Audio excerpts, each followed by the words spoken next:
probinsya. Masaya naman ang pamilya Magundadato sa idineklarang martial law.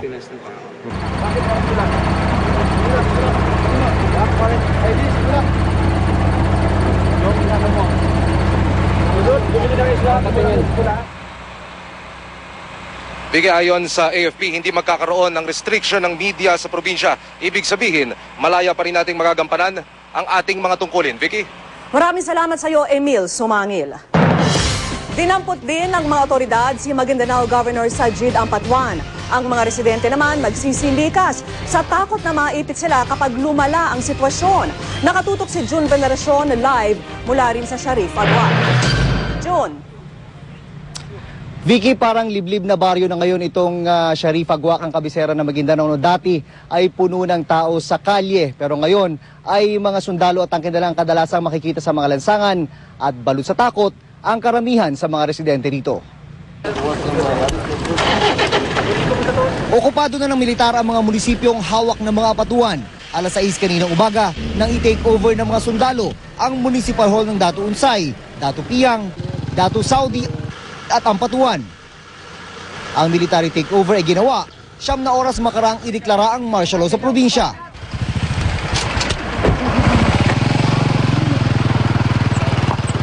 Nag-aalisa na ang mga nakatira sa Sharif Agua. Pinagkakasya sa tricycle at anumang pwedeng masakyan ang kanilang mga gamit.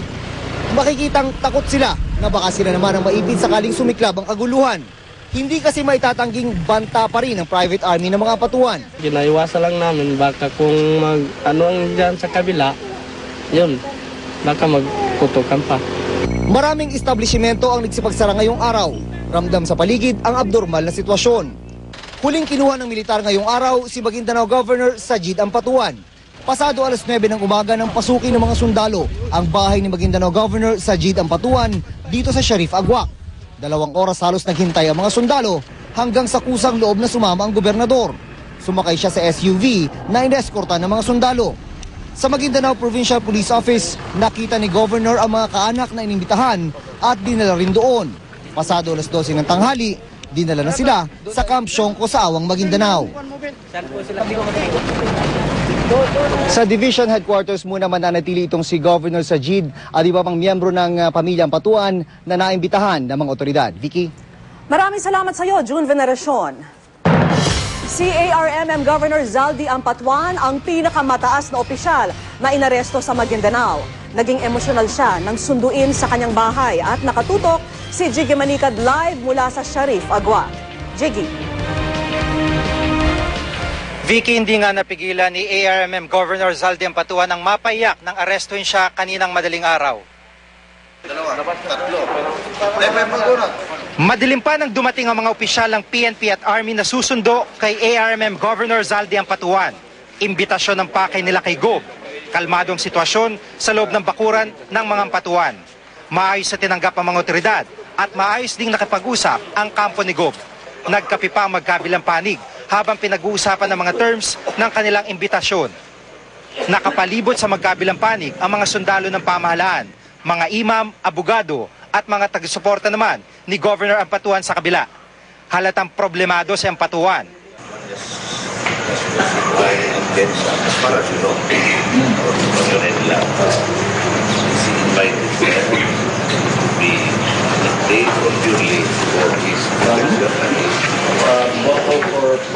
Protection po, for my protection.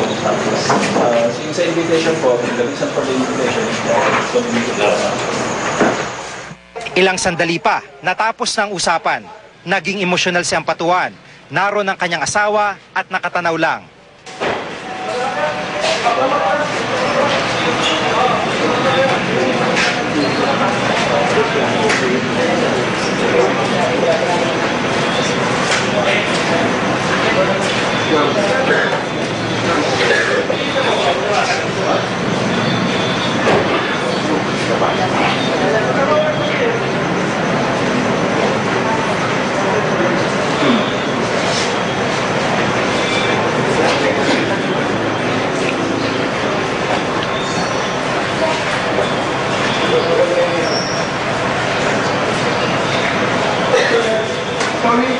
Ilang sandali pa, isinama na ng mga otoridad si Ampatuan papuntang General Santos City.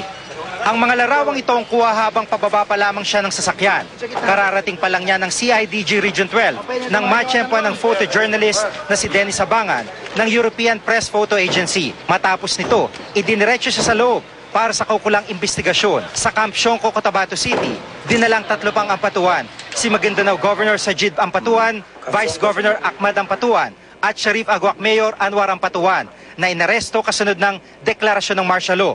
Sila'y gwardyado pero hindi nakaposas. May kasama naman silang abogado. Dapat sana ililipad sila sa Maynila ngayong hapon pero hinarang ito ng 3 at ng kanilang mga abogado.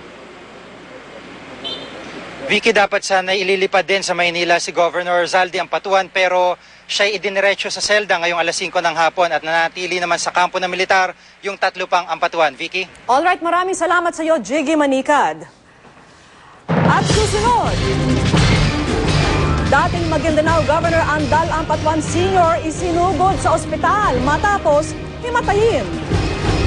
Mayor Andal Ampatuan Jr. naman na nauna ng inaresto, bantay sarado sa NBI.